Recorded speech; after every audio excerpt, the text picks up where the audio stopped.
Well, first of all, I want to say it's a real privilege for me to be here. And unfortunately, I have to run off after the speech, which is just a disappointment for me. But I'm out touring the country right now.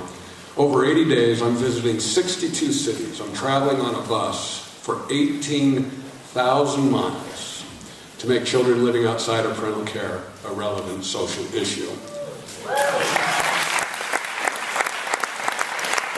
My one good idea that I want to share with you today is, why don't we revitalize international adoption as one of the many options to help at-risk children join a family?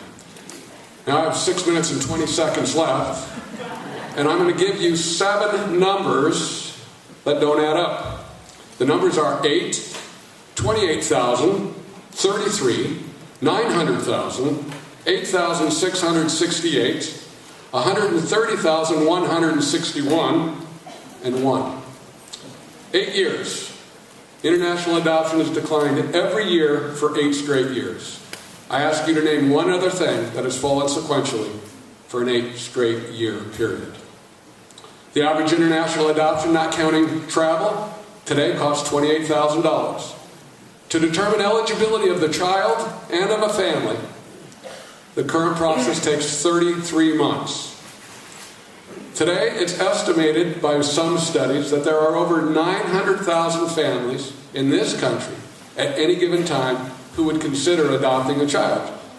However, last year, there were only 8,668 adoptions into the U.S. from another country. If you were running international adoption, instead of this precipitous decline over the last 8 years, instead you were able to modestly grow it at 7% growth per year, tonight at home, 130,160 children would be at home at the dinner table with the family. 1.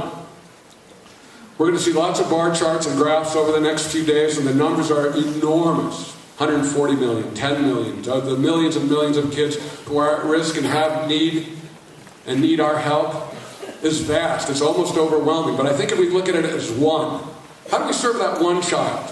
What's in the best interest of that one child? And I want to consider what you, as one person, can do to influence and help that one child.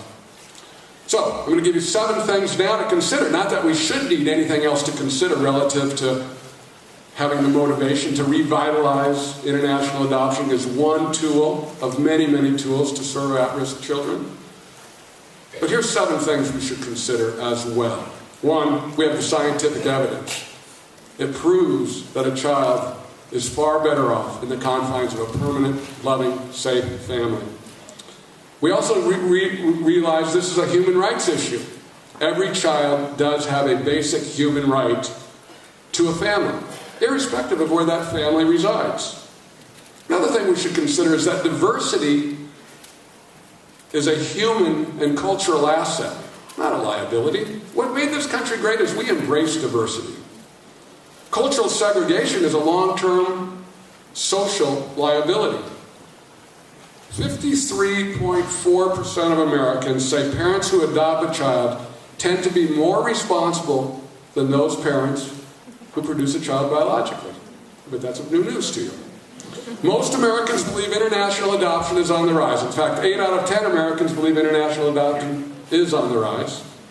And favorable impressions of adoption have risen by 20 points from 1997 to 2009. Favorable impressions in 1997 were 56% of this population. Today, it's 76% of the population. So what's happened? We have a social dichotomy. Perception and reception to this idea of adoption. Every child does have a right to a family, and we should go out of our way to include children into families, is on the rise. But the activity is in decline. What happened? How do we begin to utilize this available and abundant solution of a family for many of the world's parentless children? Well, what happened was these kids' lives today are not a political priority. In other words, that's code for other issues have become a priority, and these children's lives have become victim to political apathy. And the reason political apathy is persisting is most people don't know there's a problem. So, how do we create awareness and tell our leaders that this issue matters? These kids' lives matters. These kids should be a priority. Well, the proven formula in this country is to create a social movement, and that's exactly what Both Ends Burning is doing. Both Ends Burning is creating a social movement to elevate and revitalize international adoption as one of many, many options to facilitate at-risk kids joining a family. Social movements are historically the greatest agent for change because political systems don't do things proactively. They react, and they react to the squeaky wheel. What we have to do, all of us in this room, is become a real big squeaky wheel for these kids. What history tells us is when the people are willing to lead, the leaders will follow.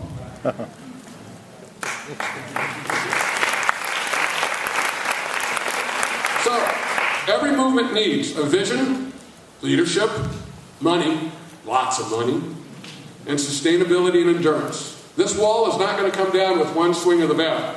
But everyone can make a difference when anyone decides to make a difference. You, all of us, can change their lives by joining this movement, the Both Ends Burning campaign movement, to form a loud and provocative voice for kids who today are being ignored.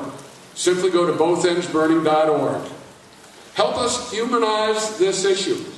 Let's get a face on this issue. Let's put a face and a soul on these numbers. And that's why we made Stuck. That's why we're touring the country with Stuck. So watch Stuck. Share it with your friends. Stuck, by the way, is going to be shown today at 3:30.